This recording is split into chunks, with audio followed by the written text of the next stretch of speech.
American grunge prog, technical death metal, and one band's 21st album. All of this and more on the Progcast Friday Top 5.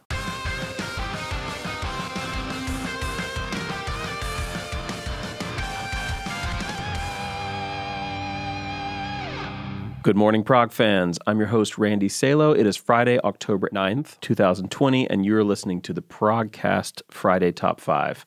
This is our weekly series where we highlight 5 great albums or EPs that dropped today. So grab your smartphone, head over to Bandcamp, Spotify, wherever you listen to your favorite music, and check these releases out. So let's kick things off with some prog metal from down under. Australia's own Teramaze are dropping their 7th album, I Wonder, via Wells Music. This is classic prog metal with some late 90s, early 2000s vibes, but including some modern riffage and some really tasty growls. Definitely for fans of Chaos Divine, distorted harmony, or deep cuts like Cloudscape or Magnitude 9. Next up, for proggers that like their prog a bit grungy like I do, check out the debut self-titled album from Gargoyl. This is the new project from Revocation's Dave Davidson and Ayahuasca's Luke Roberts. It's progressive grunge at its finest and some of the most amazing vocal harmonies I've heard in a while.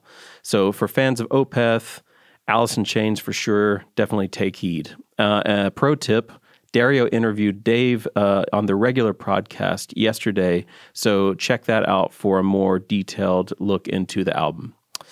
If you need something more extreme to rip into the weekend with, I definitely suggest you check out the new EP from Nashville's Inferi of Sunless Realms. This is face-melting, groove-laden technical death metal with some symphonic nods to bands like Flesh God Apocalypse or Karach Angren. So if you like your prog in the more extreme territory, definitely check this out. And be sure and get ready to bang heads with the great old one, Cthulhu, who's on the cover, I think. For the Symphony X fans out there, anyone that's into like the neoclassical thing, you got to check out the new album from Italy's DGM. It's out today on Frontiers Music. Tragic Separation is chock full of vocal wizardry, guitar arpeggio and speed. So definitely check that out if you like the crazy fast neoclassical stuff. To wrap things up, take a chill pill and put on the new Ozric Tentacles album. It's called Space for the Earth, and it's the band's 21st album according to the Prog Archives, and features their special blend of instrumental prog, jazz fusion, psychedelic space rock. I personally love the amazing bass lines, which I thought were maybe performed by Brandy Wynn, but I think Ed Wynn does all the recording, but definitely a great bass album as well as all the like crazy stuff going on around it. So that's our top picks for this week.